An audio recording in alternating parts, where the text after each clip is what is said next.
Welcome to Dissecting the 80s. I am Trip Lano, one half of the Mega Podcasting Powers. And with me to start Season 4 of the show, as always, is my tag team partner, a man who has what I am now concerned is too much affinity for cotton candy, the Macho Mandrew. Andrew Lano, Season 4. Yeah, this is pretty buck wild. It's weird to say. It is. This is our 79th episode we're in the midst of recording right now, not including bonus ones. Yeah. So that's pretty wild, I would say. It comes out, or came out? No, it came out on Friday. So we're both pretty jazzed about that movie. They just screened it this past weekend for Twitter celebrity people, and they weren't allowed to release any official reviews, but they were allowed to tweet out things about the movie, and literally everyone who was there was like, yeah, OMG, this is great. This is amazing. Yeah, I'm super excited about it. I'm on vacation and out of not going to be able to see it until probably Monday when this episode drops, so I'm not worried about spoilers because I just read the book for the first time, but I'm really excited about the movie. Because we couldn't do the original movie because it came out in 1990, the TV movie, we decided to get a little creative with our clown connection, and we're doing a cult movie that I think most people love if you're into this sort of stuff that we tread in here on this show. Or at least have heard of. Yeah, and so we're doing Killer Klowns from Outer Space. So you know what that means. We gotta go back. We gotta go dissect the 80s. It's your cotton candy. Something's gotta be done about your cotton candy. When the mega powers explode. I'm talking about the 80s. Oh, yeah. Great Scott. Cream of the crop. Oh, yeah. Mega powers, yeah. When this baby hits 88 miles per hour, you're gonna see some serious shit. So I was vaguely familiar with this, but had never seen it before we watched it. Had you seen it before? I'd seen clips. Okay. Like a bunch, like little like death scenes or silly stuff. I don't think it was in that Scary Movie Countdown on Bravo. No, I don't think so. Some other thing where people talk about silly stuff. But I kind of went into it expecting worse, and I was very pleasantly surprised by this. Yeah, the thing about it is it has a charm to it because when you look at almost every single prop in this movie, you can see what it's made of. For example, a lot of the buttons are clearly like rubber balls cut in half, or there's other things that are very clearly spray painted foam or plastic plates, like disposable plates and bowls.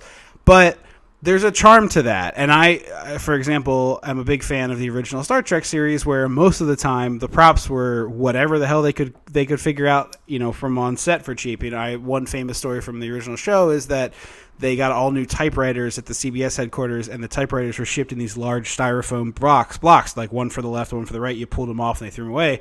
And some set designer from Star Trek just fished them all out of the garbage, and they became massive set pieces for them that they spray painted different colors and put different pieces on. So it was a spaceship part, and then it was like part of an alien monster or part of a background. So I have a lot of appreciation for that kind of movie making where you're like, well, we got to make this look cool. What's the cheapest way we can do it? And grabbing some extra plates you had laying around is pretty dope.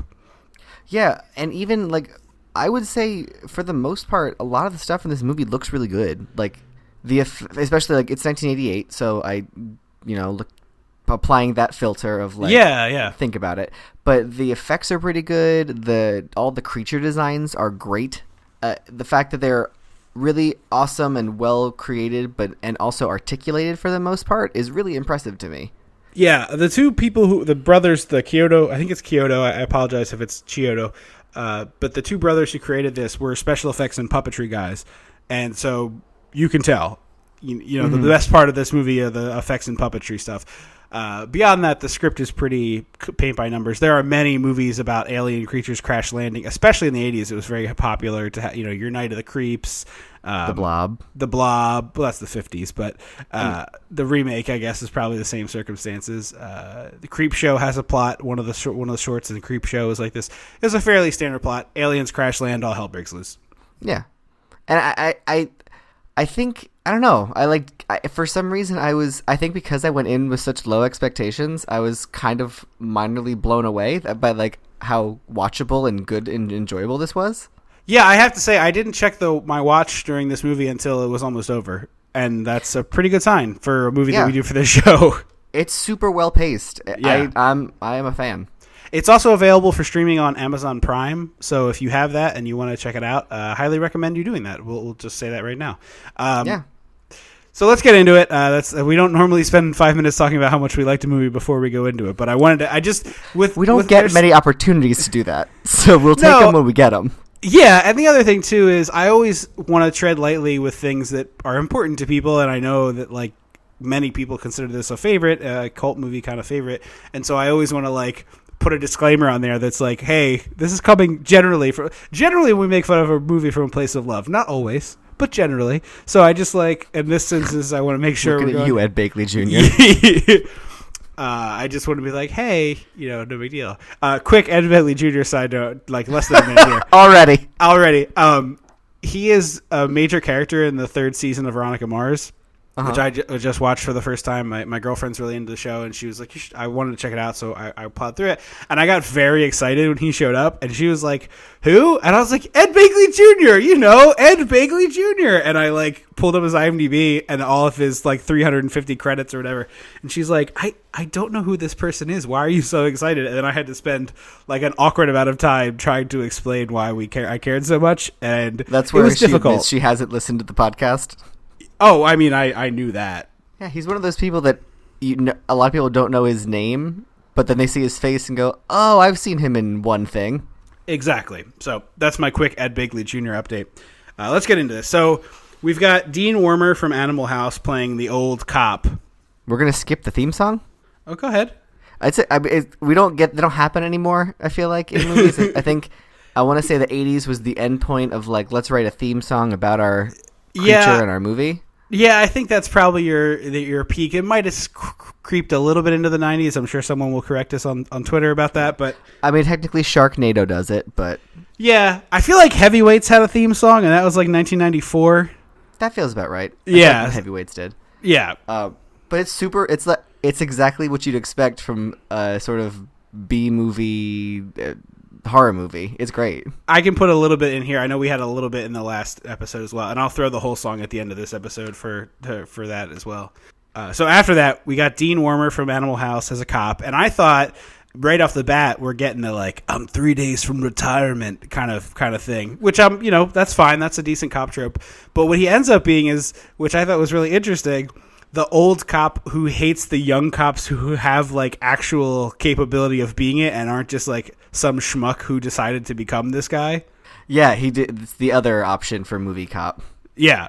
And that's not to besmirch police officers. I'm just saying, like, before you needed a degree to be a cop, generally, anybody could do it. And I liked them playing with this idea of the resentment of an old guard cop who didn't have a degree and went into policing as, right out of high school probably, versus this young kid with a college education. So you get to play with two things of like old cop who's sick of these youngsters and also the fuck you college boy thing, which I love. I always appreciate that in an 80s villain. Oh, it's great. For some reason, we hated education in the 80s, and we were super trusting about opening doors. That's what I learned. Yeah. One of the many lessons we've put for the show. If we were smart, we would have been writing down these lessons like from the beginning of the podcast, and by now we'd probably have a book. It could have called a compendium. 101 things we learned from watching 80s movies. Or copyright. Just to be clear, in case anyone's trying to steal that.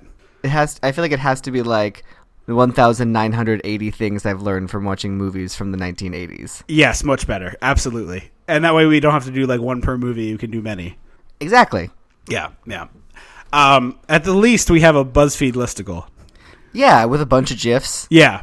Okay, so we get the smash cut to its makeout point, and everybody's up there fooling around in their cars, which they do a lot of different ways that people have set up their cars for makeout parties, which I really enjoy. It's cool. It's like fun. the one is like an inflatable raft and they're drinking champagne. That's our lead character. But another one has like a bunch of blankets thrown back there as a nest. And there's all these little things people have done to their cars to make it suitable for their partner to make out with them. And then we get the ice cream truck Right. coming up the hill. So I thought we were diving right into the clowns. I was like, Yeah, oh, that would've crap. been really Is wacky. This it? This is crazy. This is wonderful. Yeah. Because a lot of times the movies we watch, we're like, oh, this is the setup. It's a stupid concept. I'm here for it. And then they Yeah. take like 40 minutes for us to get to the thing. And I was like, don't make me wait that long. Yeah. I think we should just call that the Jaws problem, in that all of these movies are trying to rip off Jaws, and in Jaws there's that one scare and then you are waiting for that shark to come back and it takes a while. But the difference is that's a good movie, and if your movie's not good, that wait time is interminable. It is a well-crafted movie, and it's a great monster. There's a lot going for Jaws. Yeah, 3 dynamo acting performances from the male leads. I mean, all sorts of great stuff. But it is not the clowns. It is these 2 schmuck characters that are, for me, the worst part of the movie. Like, the only borderline intolerable part of the movie for me. Agreed. They sort of remind me of, not Cat Stevens, the comedian from the boat movie we watched. The with boat John movie? Cusack. Oh, Bobcat Goldthwait. Thank you. I knew it was a cat. It reminds me of that. Cat Stevens. Sorry. I knew it wasn't. No. I just was the idea Harold of Cat. Maude. No, I'm just thinking of the idea of Cat Stevens in One Crazy Summer as the best friend character, like just peacefully singing It'd be his songs much more in the background. tolerable. Yeah. It's the opposite end of the voice spectrum from Bobcat Goldthwait. Yes. But these guys reminded me a lot of those 2 characters from One Crazy Summer. Total fumbling idiots, and they're just there to make mistakes that move the plot forward, it seems. They also look much older than the other cast members playing kids. Yeah. And the I age thing gets weird in this movie. Yeah, because at one point it seems like they're college kids. Like that seems to be the base level we're working at here. And then the girl is best friend or formerly dated this cop that helps them out, and the cop is definitely out of school. So I like the age brackets are weird. But even if we're going to say, okay, they've all graduated college, so they're like 23, 24, the dudes, their characters are 23, 24. These actors are obviously like 30 plus. The 2 brother characters in the ice cream truck are like 5 to 7 years older than the other leads in appearance. Now, maybe they aren't, but they just look older. So it's this weird, like, who are these people? Are they sort of like a doc to this main character's Marty, that he just like befriended these towny brothers who are hooligans? And I don't quite get their relationship throughout most of the movie. Yeah, it's a lot of tell, don't show. Like the main our main guy, Mike, constantly says how these 2 guys are his best friends, and they always do crazy stuff, and they're really clever. And I was like waiting for more of an explanation of why he's friends with them, or like what they do, and there isn't one. Or at some point for them to do something clever. Yeah, I was like, oh, they're gonna, which like, they do not. something. Yeah, no, not once. So we're at Makeout Point, and we see this comic go streaking by, and then we cut to this old man who watches it and is like talking to his dog. And this is like, I mentioned Creepshow earlier. This is exactly the setup for Creepshow, the Stephen King the character. Blob. Yeah, no. Is it a farmer in the Blob? I just watched it and I can't remember. I know. I literally just watched it. I know it's a crazy old man in the woods. Okay. But so he's talking to his dog like, gee willikers, that's Haley's Comet. I gotta go catch it and we can sell samples of it or something. And he's got like a bucket and he's talking to his dog with it. He's got a shovel. And then It's they get out there. excellent kooky old man acting. He is very good. He is unfortunately not in the movie very long, because as he's walking, he finds this random circus tent in the woods. And instead of being like, this is strange, he's like, boy, I wonder why the circus is all the way out here. Yeah, I mean, I guess that's the conceit of a lot of horror movies, is that people don't apply real world logic. But still, like, guys, come on. Yeah, if you are walking through the woods and you stumble upon a random circus tent, like, 1, I'm going to poop my pants, and 2, I'm sprinting away from that. Like, just immediately well-lit sprinting. circus tent. Yeah, that's there's no good that comes from that tent. No, you get the hell out of Dodge. But they do a really cool effect where he's inspecting the tent looking for a way in, and in the inside is a clown who's backlit as a big shadow that's like following him along, and it's really, really shadow. creepy. Yeah. It's really cool. It's like the Peter Pan thing where the shadow becomes its own creature. Yeah. It's a very cool effect and done practically. It's very, very cool. And they bring that back later in the movie too, where the aliens are able to manipulate shadows, which I think is a cool thing. I've never seen that in a movie, I don't think, before. They've where got they really use cool powers. Yeah, so it's pretty awesome. So the alien pops a hole in the tent and uses it to scoop up the dog in a net, and then when the guy goes looking for his dog, they zap him with his gun. Mm-hmm. And we just see him kind of like glow pink and then cut away from him, so we don't know what happens yet. Yeah, they keep that a secret. So we smash cut to cops who are... It's Dean Warmer who's bringing in these two college kids who look high as hell. Oh, yeah. So the one of them is clearly a goth, and his hair is sort of styled like the Klowns, like it's pointy on top and like pulled out on the sides. Yeah. And he's wearing like, he's got a pale face and like lips on, like a makeup on. So I was like, oh, are they going to think he's one of their own later in the movie and that's going to be a thing? Oh, that'd be super cool. Because later the clown gets thrown in the jail cell with them, and I was like, this is what's going to happen. It didn't. But again, Andrew rewrites the movie. I wonder if that was supposed to be a part of it and it ended up getting cut. Oh, that's possible, yeah. Because do we see what happens to those two in the jail cell after the... I don't remember that we do. I mean, we see them cotton candied. Oh, okay. Spoiler alert. He's harassing these college kids, and the younger cop, Dave? Yes, Dave. Is like, well, what are the charges here? What are the charges? And Dean Wormer is like, shut up, Academy boy. I'm bringing these two kids in. Resisting arrest, drinking in public intoxication. And he's rattling off all these things. And he's like, okay, but like, what happened? And he's like, shut up, college boy. Get out of here. The real police are doing work. Yeah, I kind of wanted to know, like, are they the same level of police officer? Is the young guy, like, his superior and that pisses him off? Like, there needed to be a little more story there. So this is how I headcanoned it. Okay. The chief is out of town. We know that. And I think the chief put Young Buck in charge over Dean Warmer because he knows that Dean Warmer is a shitty cop. Like, he is shown to be a shitty cop. So he could just be like, okay, the young kid's in charge while I'm away. And later it's sort of implied that everyone knows he's a shitty cop. Yeah. The town is afraid of this guy. Uh-huh. Like, afraid of what he will do. They're not afraid of him like he's the monster. No, not the monster. And it sort of it just establishes that he hates young people and that he wants to be in charge and, be the, stereotypical movie cop. Right. So we go back to the couple at Makeout Point, and so we catch back up with Debbie and Mike, who are the couple from Makeout Point earlier, and they are sneaking to the tent, and they get inside the alien tent, and this set is so cool. It's amazing. I cannot believe that Halloween Horror Nights has not used this franchise in some way. Well, I shouldn't say franchise. It's one movie. This property in some way. Yeah, I think it's probably a little too obscure of that. And the other thing is that the lead character from Horror Nights in Universal is Jack, who's a clown. And I think it would probably cause a little confusion. I mean, they don't always use Jack. Oh, I thought he was like a mainstay.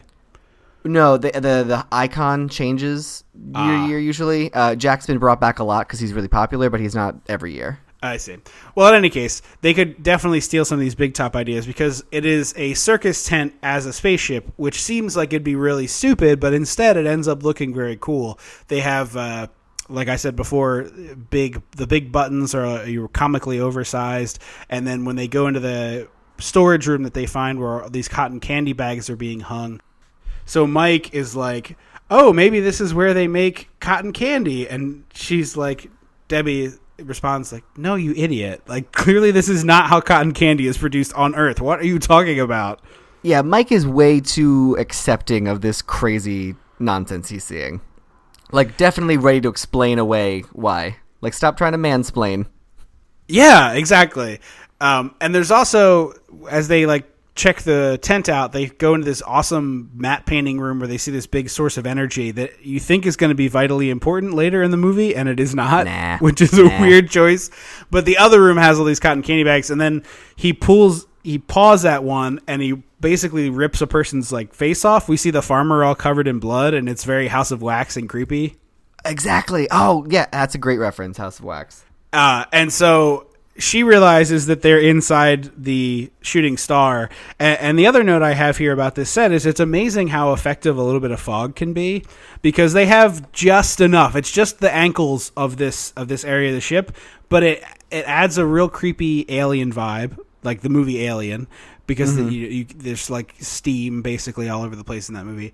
And it hides a lot of what would probably be the cheapest looking part of this set, would be the floor, which is just super smart. I love when we watch these kind of movies and you can see filmmakers trying to do the best with what they have. And that's clearly what this is, of, hey, we can do so much and the rest of it, we're going to figure out how to hide it. And they hide it with fog, and it's very cool.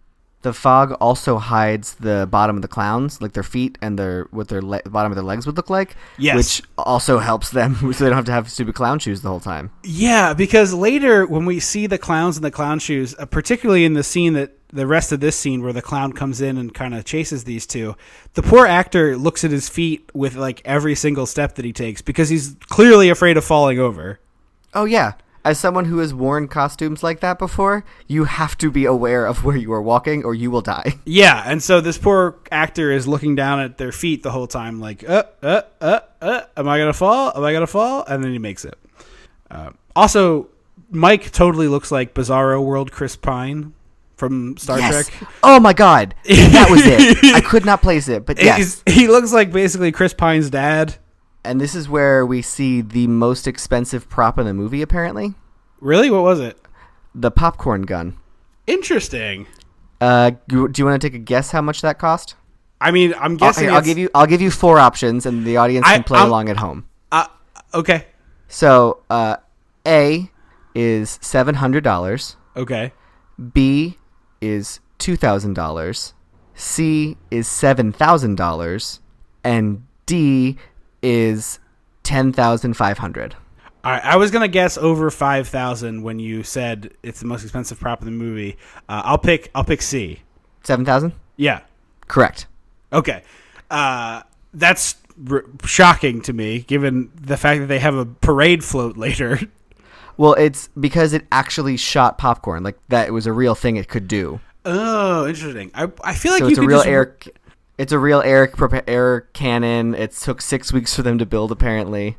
It's interesting because I feel like you could use a hairdryer to throw popcorn.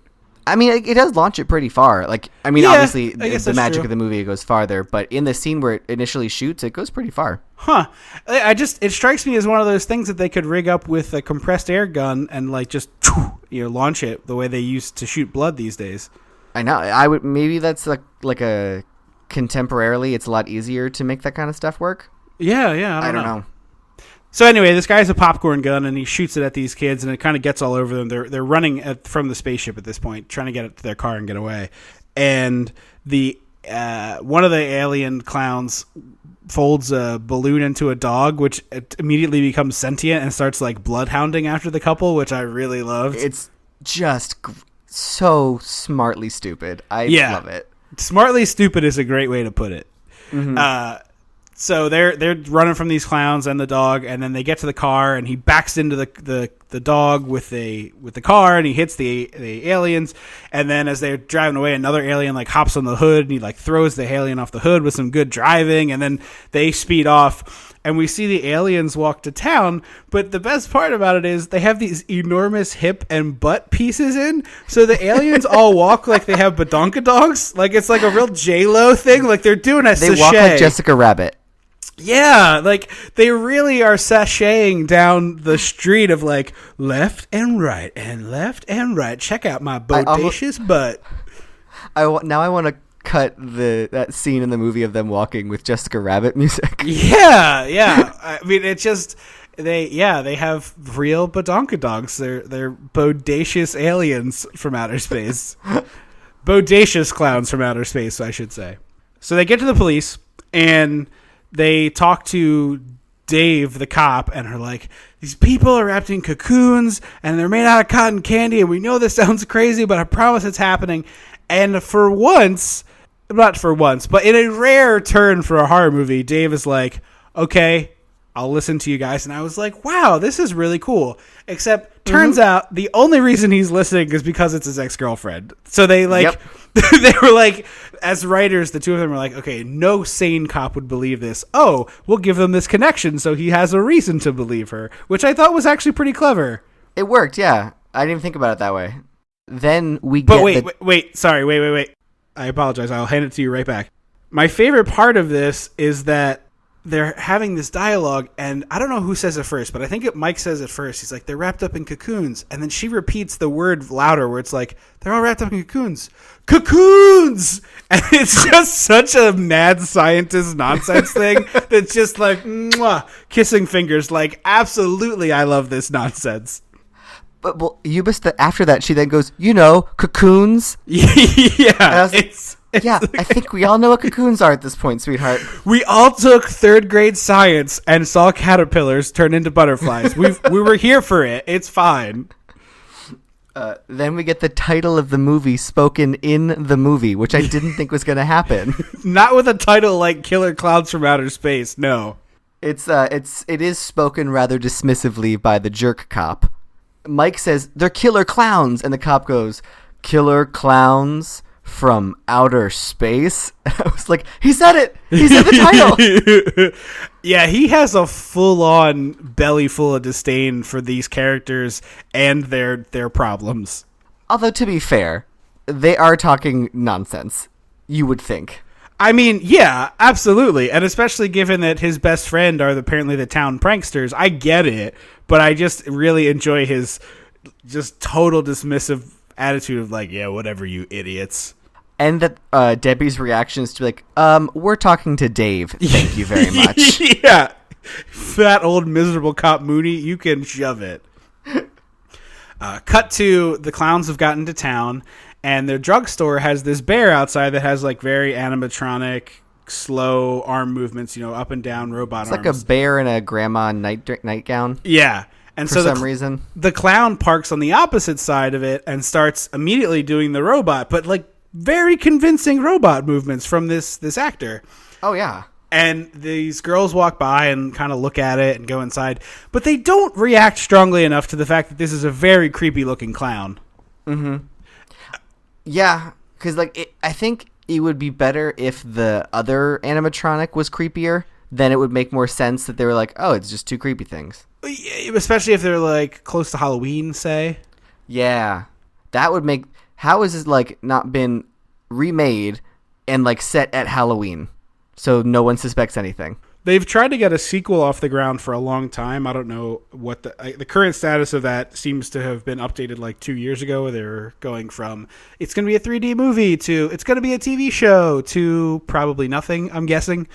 Yeah. I'm surprised. They love remaking everything in Hollywood, and this seems like a perfect candidate. Yeah, I would agree. I think remaking not so great movies into great ones is a possible thing versus the remakes all seem to be beloved franchises and then they screw them up. That's true. So he goes into the drugstore and starts wreaking havoc, turning over stuff and knocking things over with his bodacious badonkadonk. But he doesn't seem malicious about it. No. It's not like, let me knock he's just looking for stuff. Yeah, he just seems to be intrigued by our earthly drugstore products. Meanwhile, back at the station, Dean Wormer has identified Mike as friends of these two chucklehead brothers, and his way of expressing this is, I know you little fart. Yeah. He calls her a tramp. He calls him a fart. It's just, calm down. It's also weird that I'm pretty sure this is an R-rated movie, and he doesn't call him a little shit. I don't think there's a whole lot of cursing in this movie. No, there isn't. Maybe it's not rated R, but I thought it was bloody enough to be rated R. Yeah, see, that is a weird thing for me, is that the big first couple bits of this movie aren't particularly bloody or violent. No. They're just pop out and shoot a ray gun. And then about halfway through, all of a sudden, everything gets way more violent. Yeah. It's almost like they filmed it in reverse order and ran out of money. Yes. PG-13. Okay, so maybe that's why he doesn't call him a little shit, because it feels like that line should be punctuated like, you little shit. Yes. Just Dean Wormer scenes. Anyway, he says that you're not going to make a dummy out of him. And then we cut to this guy's walking through the park, and one of the gazebos has a puppet show set up in it. And in the gazebo puppet show, are these two arms like having a real Punch and Judy fight, a classic dumb puppet show. And this guy, again, looks very, very high because he's so into this puppet show. That's the secret they don't tell you, is that most of the people in this movie are just super high. Yeah, this whole town has a low-grade buzz on because... He's watching this Punch and Judy show, and if you're not familiar with the Punch and Judy thing, it's very, very unwoke. It's essentially like comedy spousal abuse, and they abuse each other. I don't think it's all. Well, I said one spousal way. abuse. Yeah, but I just was clarifying that because you said unwoke, so just clarifying that it was like a two-way abuse. Well, I think women being their husbands is also a shitty thing. It is. No, it is. It is the less common of the two behaviors. Certainly, I am not trying to draw any parallels here, but all spousal abuse is bad. Yes. No, but that's our statement, official statement here on Dissecting the 80s. The boy puppet is like trying to make the moves on her, and she's pushing him away, and then happens again, and then finally she whips out the cotton candy gun and fries him with it, and then the guy who's watching is like, he doesn't say anything, but his face is like, holy shit, this is the best puppet show ever. And then the giant alien clown monster pops up, and the dude basically pees his pants and gets turned into a bag of cotton candy. Mm-hmm. So, do you think the clowns were on stilts? Because they seem real tall. I have to imagine there's some heightening going on, because when they're in the scenes with actors, they're coming in on 7 feet. Mm-hmm, for sure. And then we get is this where we get the montage of people opening their doors for the clowns? There's a little bit more between where we cut back to the drugstore and the clerk is just watching them destroy his store. It's very weird. It's very clearly this drugstore actor was shot on a different day or a different time, because it's just very tight close-ups of him throwing his hands up in fear and shock, and then the aliens knocking shit over. So we get like a bunch of that, and then we learn that Debbie's ex-boyfriend is the cop, Dave. But then, we get the really cool montage. This is where I said the people in the 80s were super trusting with opening their doors. Because the first girl opens her door, and it's a clown with 5 boxes of pizza, and she's like, oh, pizza. And I was like, if you didn't order that, that's not the appropriate response. Yeah, I needed the scene where they knocked out the pizza guy and did this, because 5 pizzas is not a single-person pizza order, and we don't hear the sounds of a party behind her. No, it's like her in a nightgown with a glass of wine. So I was like, I don't think she ordered any pizzas. And we've talked before on this show how a person could order and eat a whole pizza by themselves. Maybe even 2 in the throes of a deep wine depression. Okay? But certainly nothing either of us have ever done. No one is eating 5. 5 pizzas is too many pizzas. You would die. You would die. And but so... then, 2 other clowns pop out on either side, then the pizza box opens and a 4th clown appears and shoots her. And I was like, I think when the 2 other clowns showed up should have been your notice that something was wrong here, lady. I think when a clown shows up at my door with a pizza and I didn't order from Jerry's Clown Pizza and Subs, I'm shutting the goddamn door and I'm running. Are you kidding me? Yeah, no, she's dumb. And then the other one is... That goes for all costumes, by the way. If anyone knocks on my door to deliver my food and is wearing a costume and it is not October 31st and I haven't been warned that this is happening, shut the door and run away, okay? Shut the door and run away.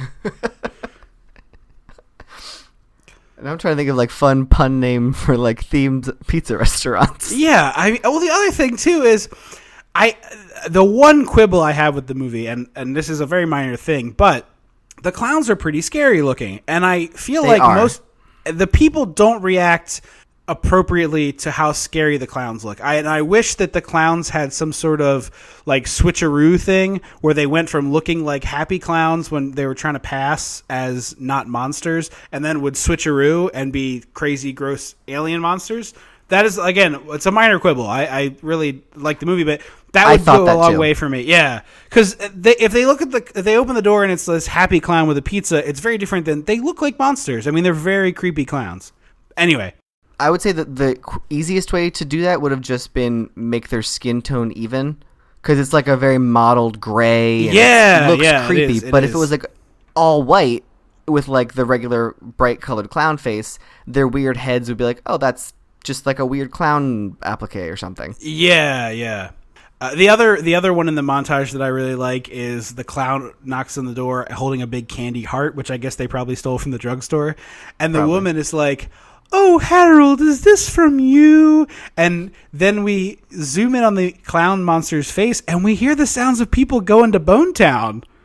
I did not catch that part. Yeah, the clown like creepily smiles as you hear like smoochy noises, and it's almost like the clown like they just like she was so happy to get an 8 p.m. candy delivery from her husband that she was just like, "Take them pants off, Harold. It's time to go to Bone Clown Town." candy delivery. Yeah, and the clown does like a creepy like grin on his face.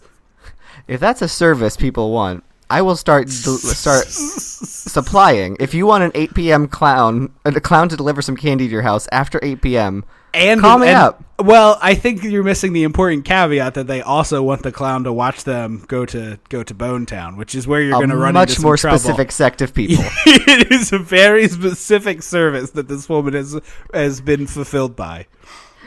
So we cut back to Dave the cop with Mike and Debbie, and the cop is like, "All right, Mike, you're coming with me. We're going to go inspect this. Debbie, you're a fragile little woman, so we're going to have to drop you off at home." I was so angry. I was watching it, and of course I thought it was stupid too, but I literally wrote down here, "Boy, I can't wait to see what Andrew has to say about this." I was like, are you kidding me? Because it's a twofold. First, the cop says it, and then she's like, "Let me have a word with my boyfriend outside." And he's like, "Fine." And then she gets to the door, and she's like, "Look, you guys are going to go. I'm going to follow you right behind. It's cool. Just leave without me." And he's like, "Oh, woman. Fragile, delicate woman. Stay here. It's Let men super handle shitty. it."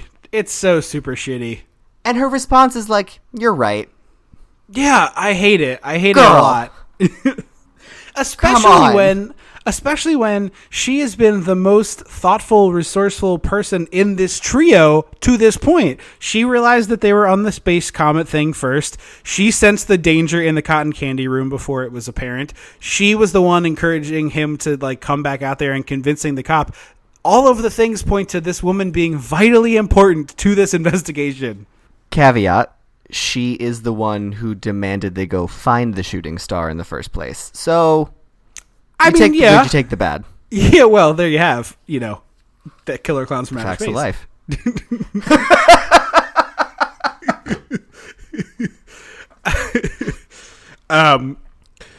We cut back to the drugstore, and this one is the most throwaway drugstore. A lot of the drugstore. I don't know why there was so much cutting back to the drugstore. I feel like they must have paid a good amount of money for the drugstore set that they wanted to get the most out of. Because at this point, we see that he has cocooned the two women, and now another alien has joined him and is looking at a powder puff and opens it, and it like shoots up in his face.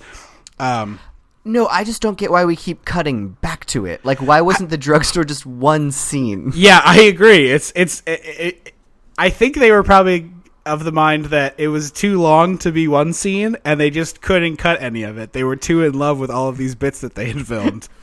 Or this is a short movie. Maybe they had to pad that runtime. Oh, maybe. That's true. Because it's about... like 82 minutes. Yeah, I was going to say, it says 87, but there's a good long credit chunk. I think it says 87 online. It's like Monster Squad, which, by the way, we forgot to say happy 30th anniversary to about a month ago. It was August 14th. See our catalog episode for that. Wolfman does have nards. But in Monster Squad, they specifically slowed the credits down. I just learned this. The credits are about 50% slower than most movie credits, just so they could get the runtime up to be like a passable length for the whole movie. I didn't know that. I remember thinking the credits were slow. Yeah, they're very slow. So I think Monster Squad is actually under 80 minutes. I'm not 100% sure, but I believe it's I recently read that they slowed down the credits to make the movie longer, which I thought was interesting. Back to this, one of the clowns is on a bike and goes to this biker bar and I've never been to a true biker bar. I've seen them. I know they exist. But I have to imagine... the movie Sister Act. Well, that's what I was going to say. Movie depictions and television depictions of biker bars paint them out to be like the biggest group of maniacal assholes in the universe. And I'm sure there are maniacal assholes who ride motorcycles, but I don't feel like it's exclusively the population of maniacal assholes. Yeah, I don't know what happened that like we've just been stuck with leather motorcycle jacket wearing motorcycle riders are just the scum of the earth. Right, like even silly movies like Pee-wee's Big Adventure, they're huge dicks to him. Yeah. Although doesn't he turn them around by doing tequila? Yeah, he does, but they are huge dicks in the beginning. And so the alien rides up on his bike, and the biker's like, hey, nice bike, can I ride it? And the alien shakes his head no, and the biker goes, oh, okay, can I touch it? And he lets him touch it. And the biker's response is to pick it up over his head and smash it and start stomping on it. It's like, I wanted this guy to get his ass kicked. Well, here's another instance where the movie didn't do what I thought it was going to do, where he's like, he says, can I honk the horn? Is his second request. Oh, that's and what he alien says, sorry. Yes. So I thought it was going to honk the horn and it was going to shoot a laser at the group of bikers and just like cotton candy them all. Oh, that would have been super dope. Or even if it just did it to himself, that would have been super dope. But instead, the alien teleports away and then teleports back wearing boxing gloves and literally punches this mofo's head off into a trash can. And that's when I went, wait, what? I had to rewind it because I kind of was writing down a note and then I heard like a, oh, and I looked up and saw the head landing and I was like, oh my God, I missed something dope. Hold on. And had to track backward. It's insane. It's a really cool looking effect too. The head goes flying and lands and kind of like lolls around in this garbage bin. It's really delightful. It's well done. It just like, it feels a little out of place so far from what we've seen. Oh, absolutely. It is fully a very weird change for this movie.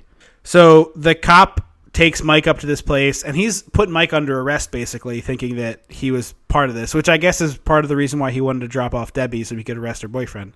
Mm-hmm. But he finds this pair of glasses all covered with this cotton candy, and he... Well, go ahead. He takes it... Mike takes the cop to the space where they saw the tent, and the tent is gone, but there's a giant hole in the ground now. Yeah. And the cop's response isn't, oh, clearly something was here. He's like, well, you're clearly lying. Time to go. Cuff him. Okay, yeah, I did gloss over that, sorry. So he cuffs him, and they drive up to Makeout Point, and there's still a bunch of cars there. So the cop gets out, and he's like looking around, trying to find what's going on, and one of the cars is just filled with pink cotton candy. I wonder what do you think they used for the cotton candy? I was thinking that it looked like the spider webs that you buy at a Halloween store, just pink. Mm-hmm. I don't know how that would... I think they sell colored ones sometimes.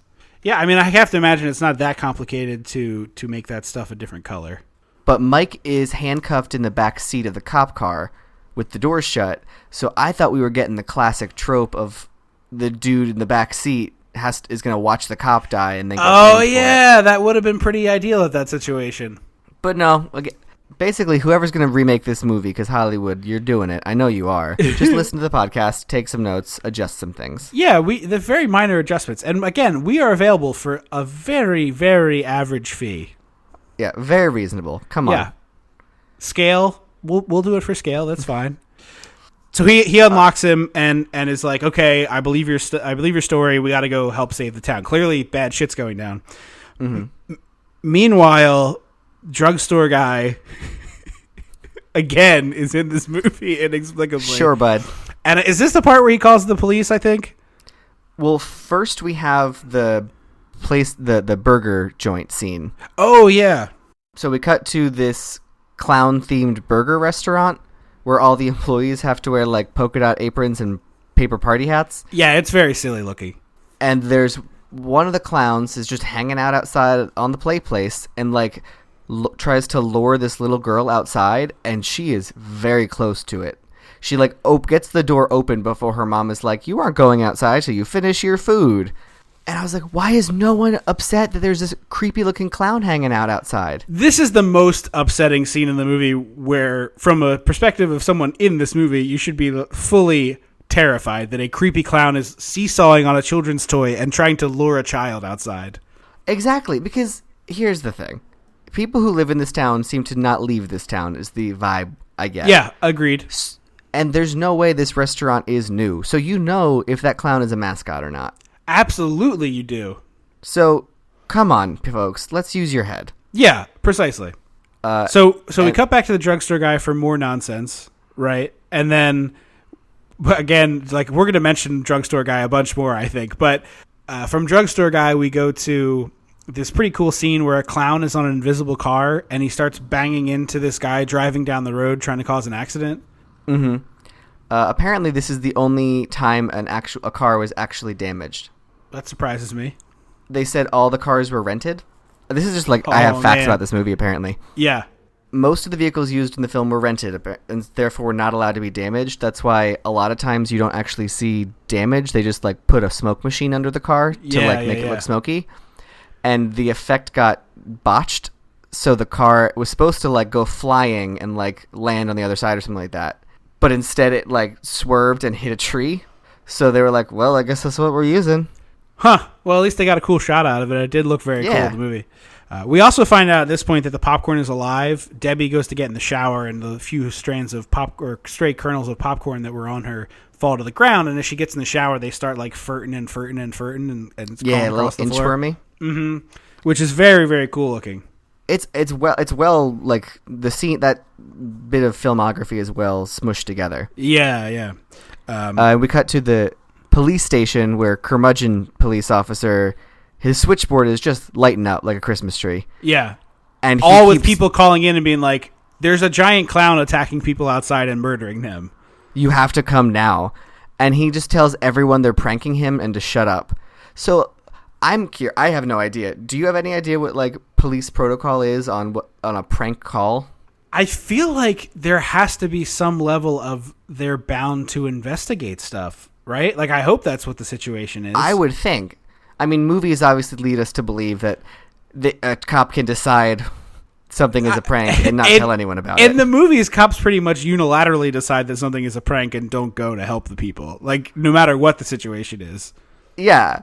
So I have no idea. I don't know any policemen to ask, but I'm just curious if you knew. Well, if you're a cop out there who listens to our show, we'd love to hear what happens if you get a call that you're, almost verifiably sure is a prank. That would be, a fun way to get it on the show. Hit us up on Twitter. We'll share it with the people. Or leave us a voicemail and explain. Yeah, 856-DISSECT. There's another cool shot right after this. I think it's right after this, where one of the aliens dumps a bunch of handfuls of popcorn into a dumpster, like seeding little areas of demented torture throughout the town. Yeah. And later, a guy comes to throw a bag of trash in it, and he hears this rustling noise. And when he looks in, it grabs him and yanks him into the dumpster. And then there's like a real raptors in the trees, Jurassic Park eating things. There's Yes. like sounds of eating, but we don't get to see it. So we go to a bus stop, and there's all these people waiting for the bus. It's very late at night. It's very dark. And one of the killer clowns comes up nearby, and instead of people being terrified that a giant clown is now standing 6 feet from them, they're all pretty intrigued by it. And the clown starts doing this puppet show, which first this guy starts booing it, which is the exact response an adult should have to shadow puppetry. Impromptu shadow. As impressive as his shadow puppets are. Yeah, impromptu shadow. Well, the first puppet is just like a barking dog. It's not a very elaborate one. But he starts doing all these puppets and then eventually wins over this little crowd, which is really great, including my favorite, where he makes George Washington crossing the Delaware in shadow puppet form. Cool. And they're rowing the boat and the flag is waving and the Washington character is sort of punching rocking his like fist. the water. Yeah, it's really delightful. So at that point, I would have also cheered at it. But then he turns it into a T-Rex, and then he eats the people with the T-Rex shadow, and somehow is able to make them small enough to actually hold in his hands, and he drops them into his little popcorn bag. Yeah, and we didn't mention, but Mike and the cop have been watching the puppet show. They were like driving, and Mike was like, "Wait, there's a clown now. See him?" Yeah, and Mike tries to ram him, and the clown leaps into basically space, I think, and the car just smashes into a wall.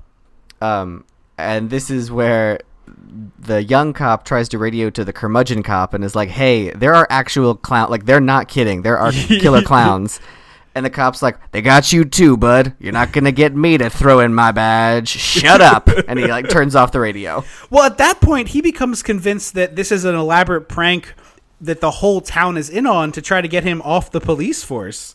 And like, here's the thing.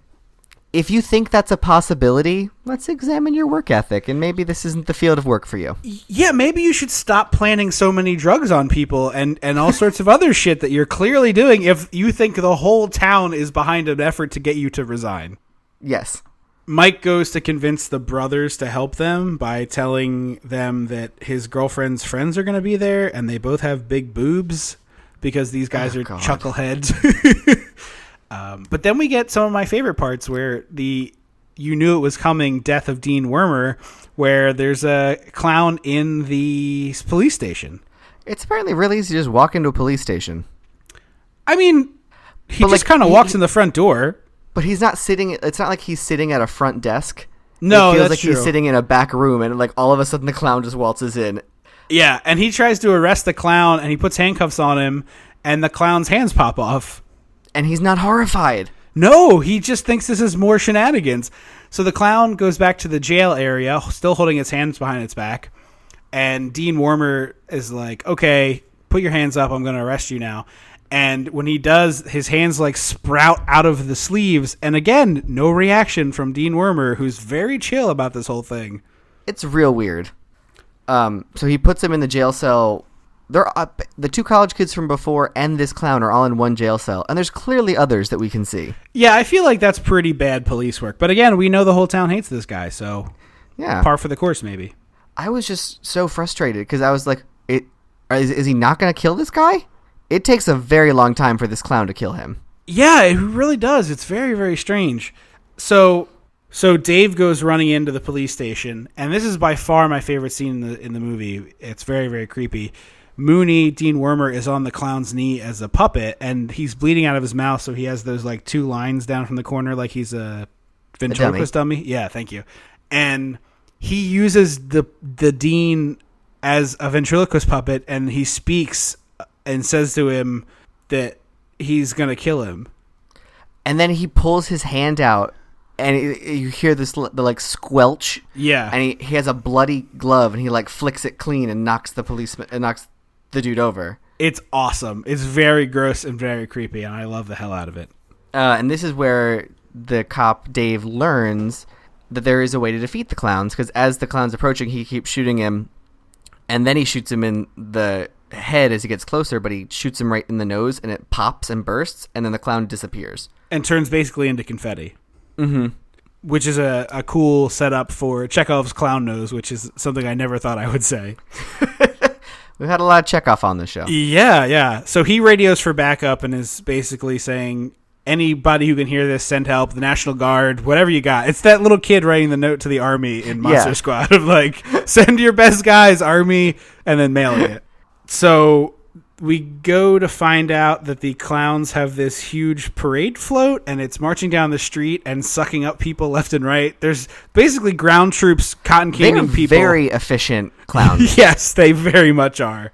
Because I was like, oh, that's a kind of an annoying plan. They turn someone into cotton candy and then they lug them all the way back to the ship. But apparently what they've been doing is just cotton candying people in the street and leaving them there, and then bring a street sweeper in to just suck them all up. Yeah, and there's a really cool part where a guy's hiding under a car and he waits till the float passes and he goes running to get away, and the clown whips around and sees him and shoots him with the cotton candy gun, and then he kind of tumbleweeds as a cotton candy directly into the fender of the ice cream truck where Mike and the brothers are, and they're doing like really cool. There's a real Scooby-Doo like, let's get out of here, alien burnout tires. Yeah. Back to Debbie, this is where we see what the popcorn does. Because we heard rumblings, we know it does something attacky, but we've never seen exactly what it is. And she gets out of the shower, and then two like Jack-in-the-Box clown heads pop up out of her hamper. And she freaks out and backs up, and then her medicine cabinet flies open, and we see two more of them. And this is one of the few spots in the movie where I like clocked a goof kind of a thing, because you can, when they like look over her shoulder, you can see the hole on the wire in the wall. Oh, where really? The thing's coming out of, yeah. And then she falls into the shower, and one comes out of the toilet. So she has to like attack her way out of the room, and she gets to her living room, and she hears Mike at the door, And this is where we find out the clowns apparently can manipulate voices, can mimic voices. Which is weird because they never do it again and they haven't done it before. No. It seems like it'd be a very helpful thing for them to be in the street yelling for people to come down. Mm-hmm. A little hyena stuff. Also, did you notice that as she runs to the front door because she thinks it's Mike, there's a drafting table? Yeah. What is it with drafting tables? I don't know. They just seem to be laying around sets of horror movies. I want to know what her... Maybe she's an architect. Hey, could be any job. Intrepid lady architect, Debbie. Yeah, absolutely.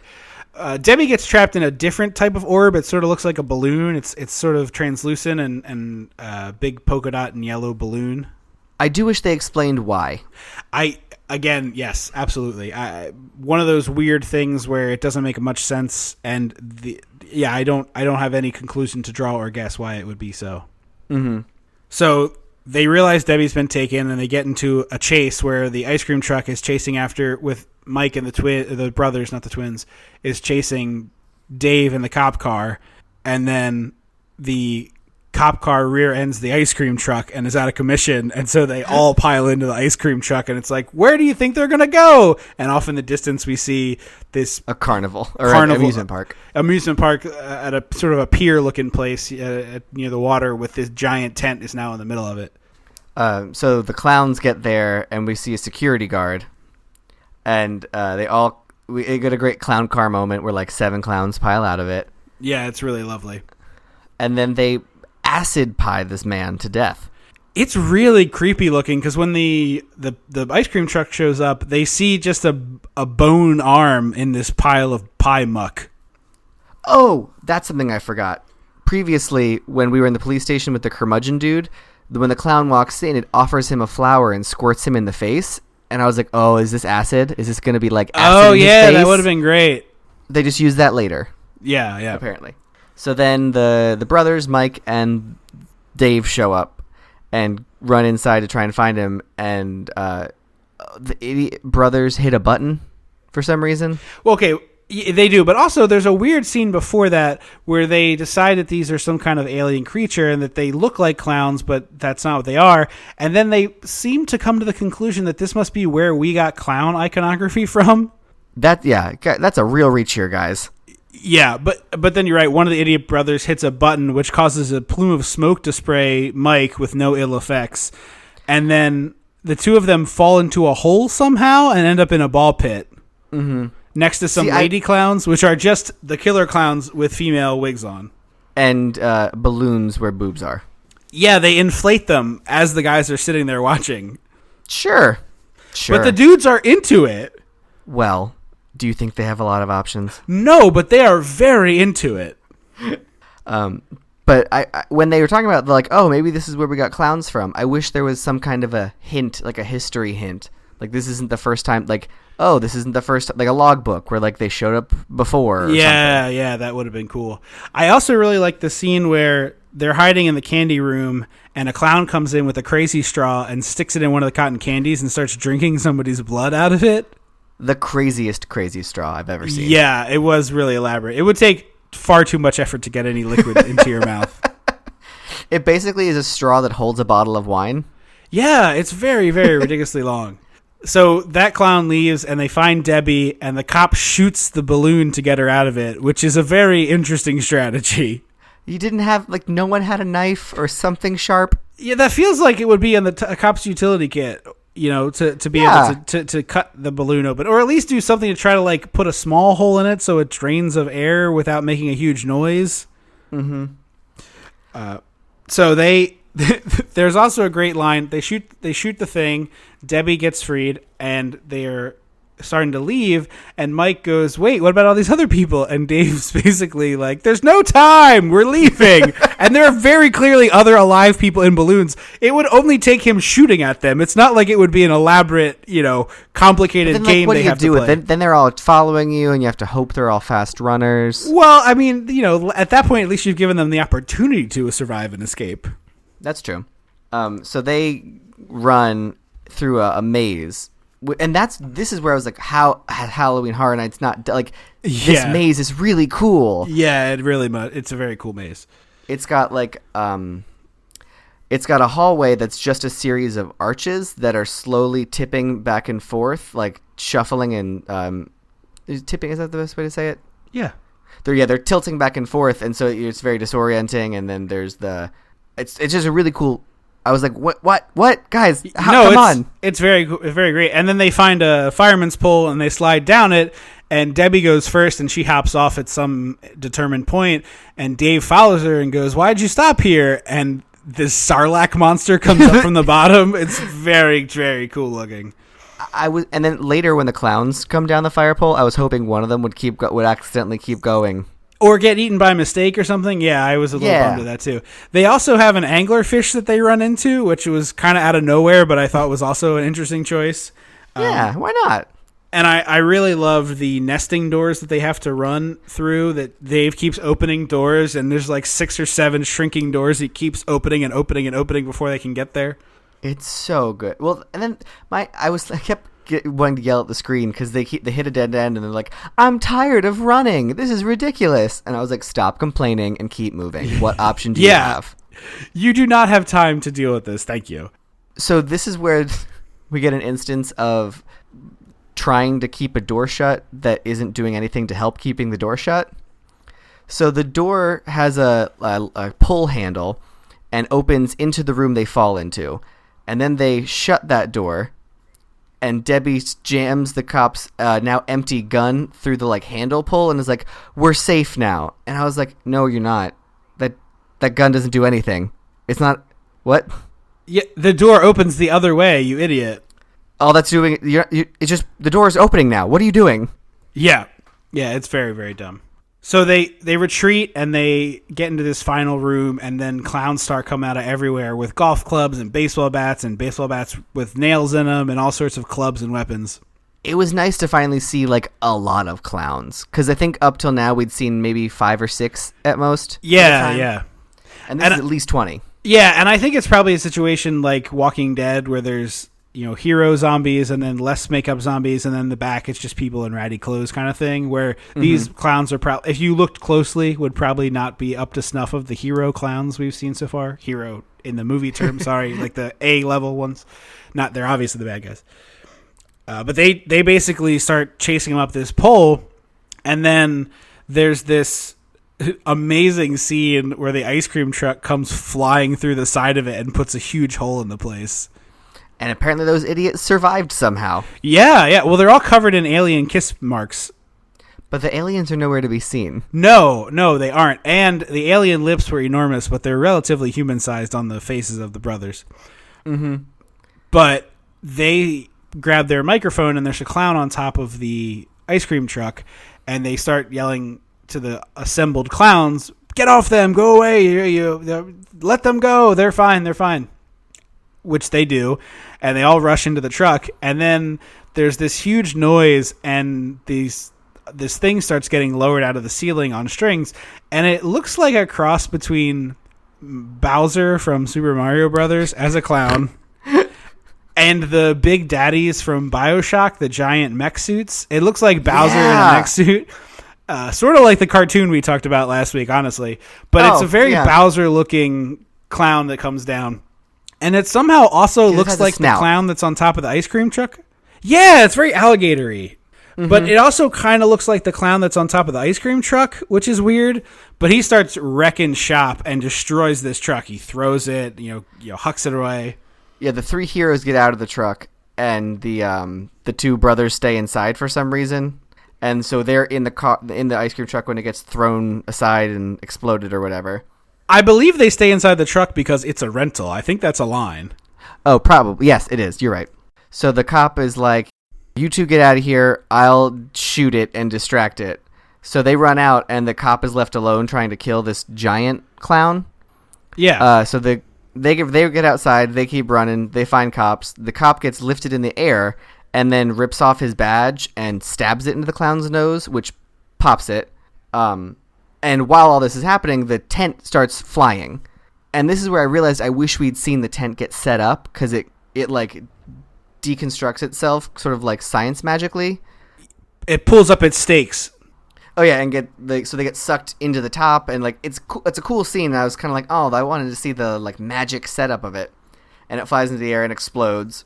And the cops are just, there's a bunch of cops have assembled at this point. The reinforcements arrived, and they're all staring at it in awe, including this lady cop with a perm that is just... Oh, it's beautiful. Everything. It looks like the hair, the woman does not look like him, but the hair looks like Weird Al circa Bad, or Fat, excuse me.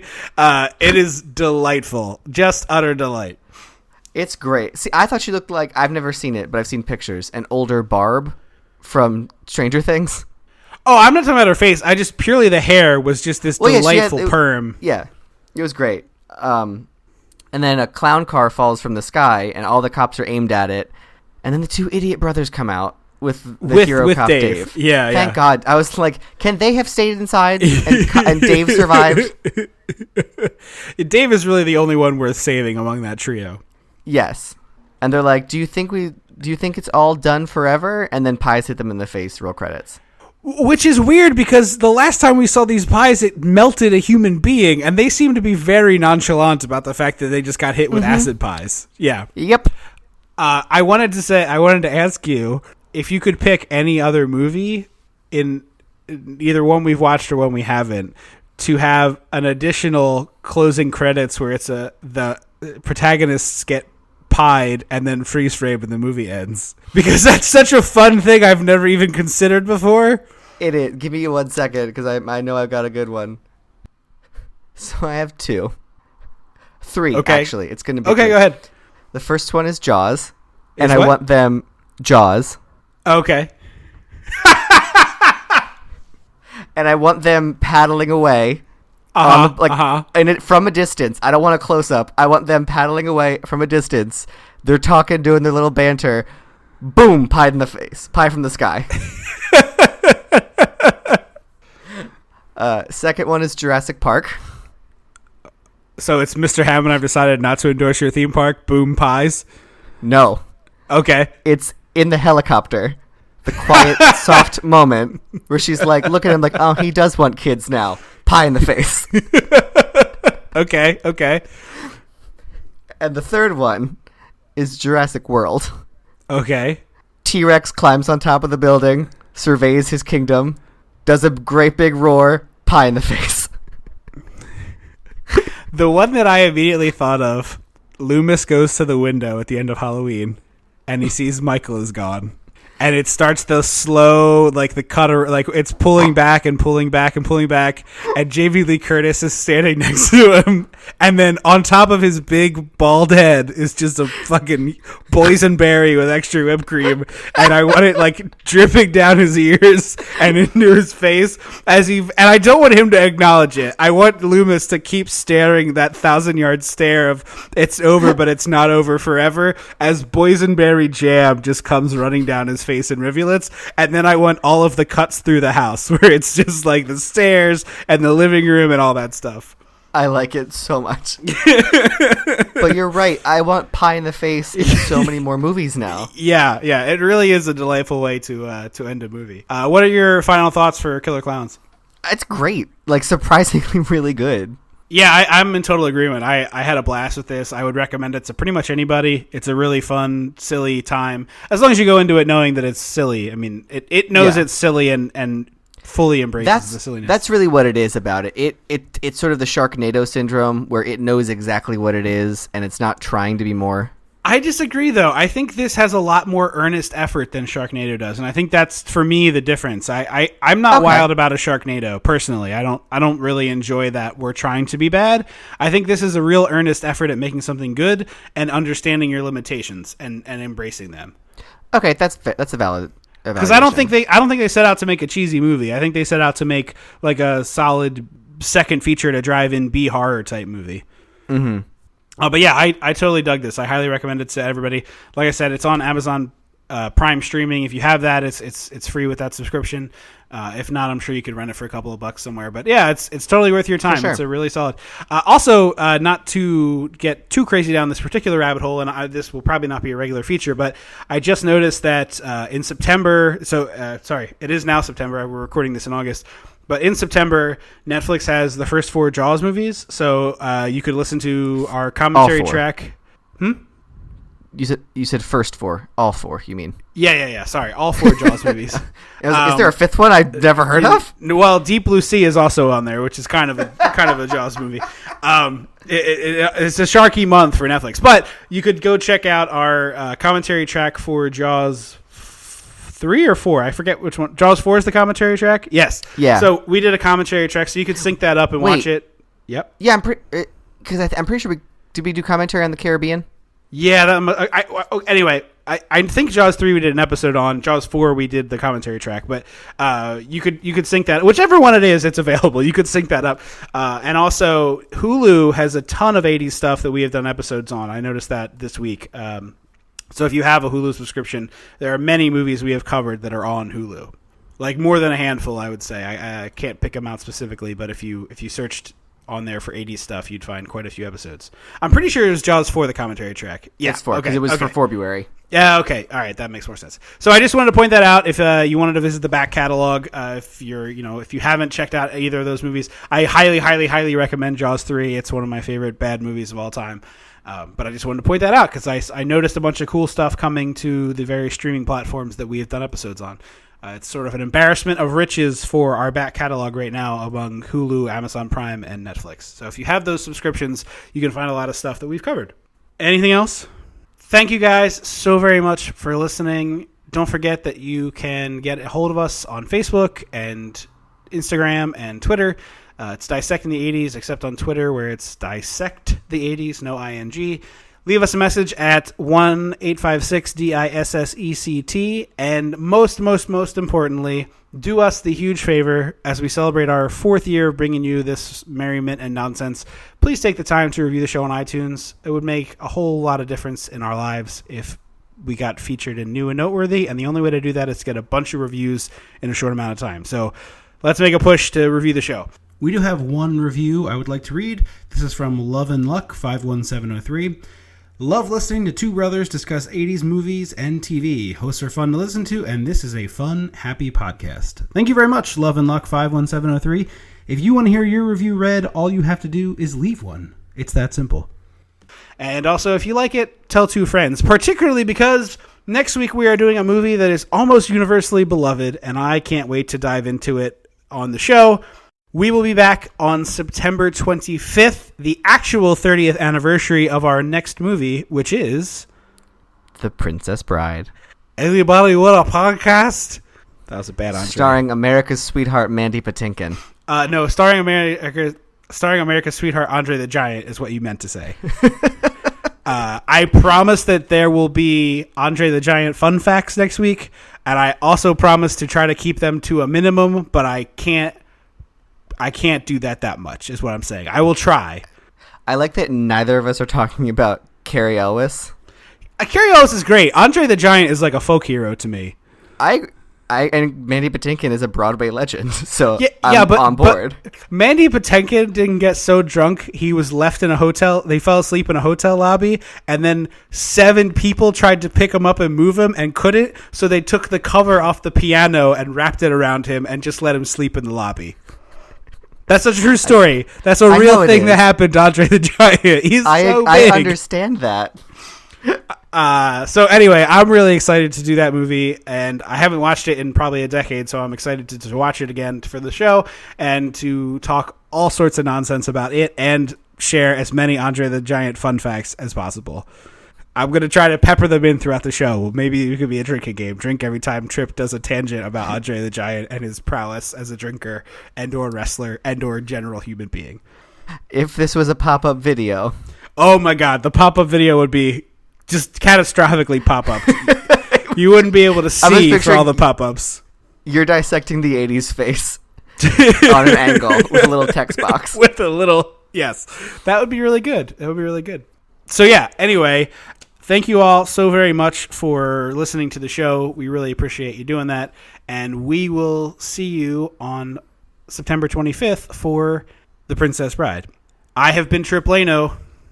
And I will always be Andrew Leno. Until September 25th.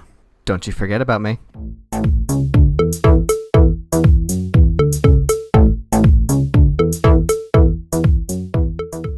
Dissecting the 80s is a Chum Some of This production.